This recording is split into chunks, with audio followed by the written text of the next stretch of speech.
সারা তোদের মতো গরিবের জন্য গরিবরা গরিবই থাকে। আর শালা শালা সুন্দর মেয়ের জন্য আজকে বাঁচিয়ে দিলাম আমরা। এই চোরকে এলাকায় না দেখি, এলাকার জন্য না দেখি। সুন্দর মেয়ের জন্য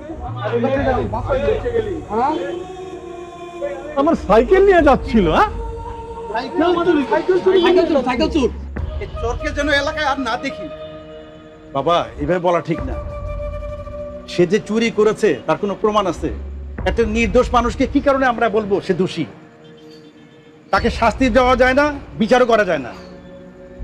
এটাকে বলে মব জাস্টিস।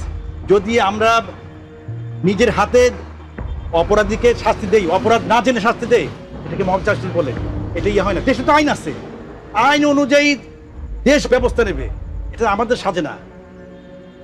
আর সভ্য সমাজে প্রমাণ দিয়ে বিচার করে, উন্মাদে নিয়ে বিচার করে না।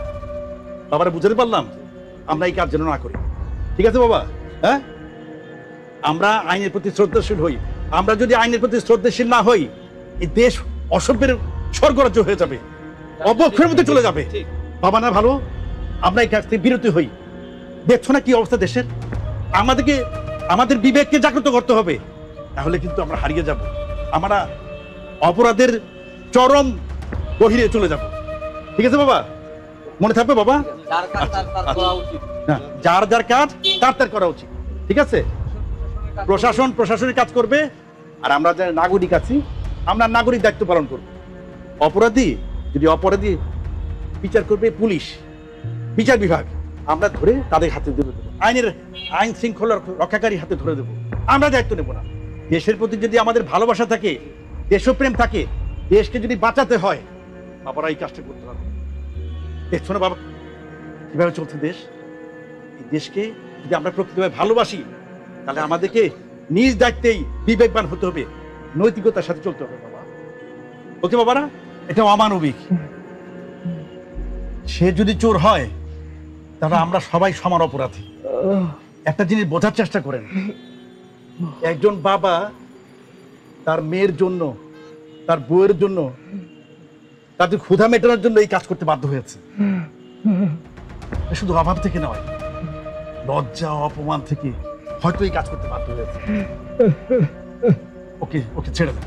আর দেশে তো আইন আছে, আইন অনুযায়ী আমরা দেখি।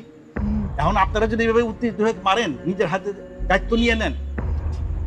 চোরকে এলাকায় না দেখি। বাবা বাবা প্লিজ যাও যাও।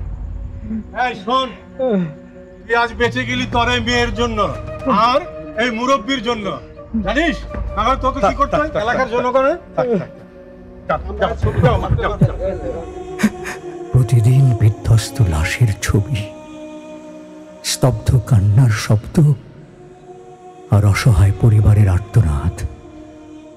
আচ্ছা, আমাদের বিবেক কি একটুও নাড়া দেয় না?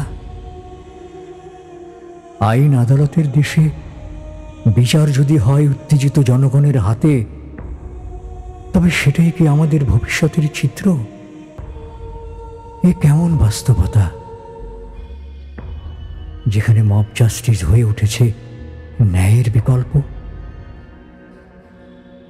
এই অমানবিক আইন বহির্ভূত গণপিটুনি যদি এখনই বন্ধ না হয়, তবে ধ্বংস হয়ে যাবে দেশের বিচার ব্যবস্থা, ভেঙে পড়বে জাতীয় শৃঙ্খলা, হারিয়ে যাবে আমাদের পরিচয়ের মূল ভিত্তি, স্বকীয়তা ও মানবিকতা।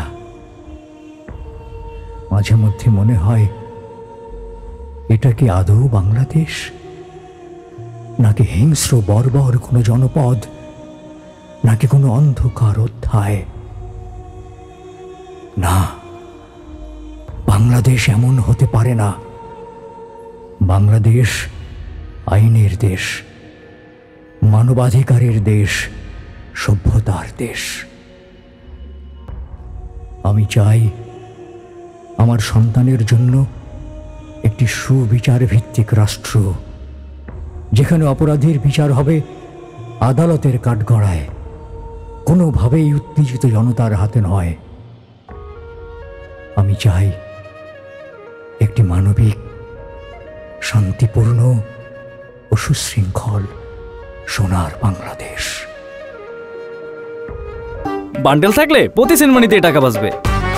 বিকাশ সেনমানি বান্ডিল কিনে জিতুন প্রতি লেনদেনে।